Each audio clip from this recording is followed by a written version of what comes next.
right? And I don't see no outrage, y'all. What's going on? Where the outrage at? How come people ain't out here in the streets carrying on, talking about, oh my God, we can't believe it. What do they say? Defund the police. Where the defund the police at, y'all? I'm confused. What I'm missing, Bueller? But my friend, Gotham City God, talked about it because he's always talking about this type of stuff. So I want to play what he had to say, and then me and Trinidad's going to discuss it. All right? This situation with Tyre Nichols might be new to a few, but I've been spoke about this a year ago. Like when the first two officers was acquitted, the most serious charge, which was murder.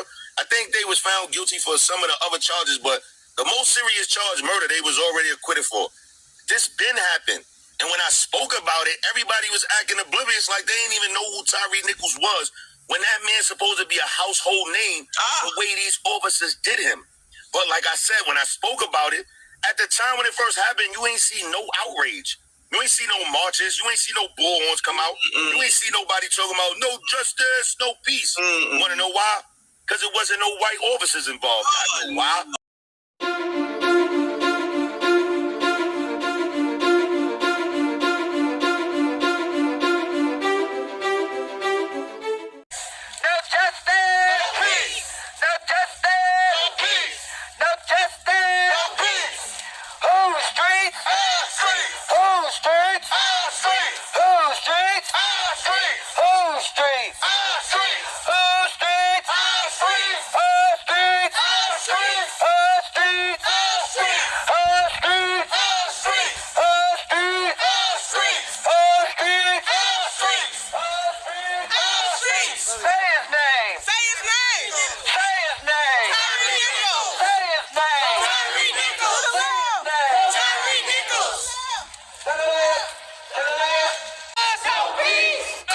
Justice echoing from the state capitol, Sacramentans shouting for change in the wake of Tyre Nichols' death, the 29-year-old Sacramento native killed after being beaten by 5 Memphis police officers. Tyre don't get no justice! He don't get no peace! Ralliers marched into the streets, stopping traffic for about 20 minutes as they walked down 10th Street.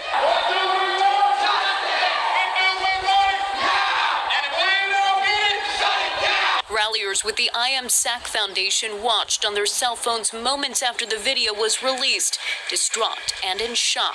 I just have so many questions. The I Am SAC Foundation was created by the family of Stephon Clark, who was shot and killed by Sacramento police back in 2018. Stephon's brother, Stevante, sharing what it was like to see something like this happening 5 years since Stephon's death. It's sad and it sucks, and my heart breaks for the family, honestly, because that video was just horrendous. Him getting beat, kicked, punched, pepper sprayed, a baton being used against him. Rodney King times 10. The I Am SAC to the streets in the name of Tyre Nichols, turning their sadness into strength. Take a look here at Washington Square Park, where you can see hundreds are gathered. Organizers calling this community care, saying this is the way they fight against police brutality, by organizing, protesting, making their voices heard. They chanted Tyre Nichols. They chanted no justice, no peace. They put their fists up in the air and had a moment of silence. They say justice would have been if Tyre Nichols was still alive. Take a listen to some protesters we talked with who watched the disturbing video that was released last night of Tyre Nichols being tased and beaten by Memphis police officers. Accountability for all officers, no matter if they're black, white, I want accountability because it's unacceptable for black people to be killed unjustly. It just tore my heart out, seeing the beating and him calling for his mother. And especially because his mother was nearby. He almost made it home. He was like 300 yards away, and so it's just wrenching. And organizers say even though those 5 officers have been arrested and charged with murder, their work here is far from over. They want to see those officers in jail, and they want to see an end to police brutality. From Washington Square. I appreciate you, Reaper, of course. Celine, I see you, boo. Joyce McFarley, shout out to you. Shout out to D.O.D. You got outrage?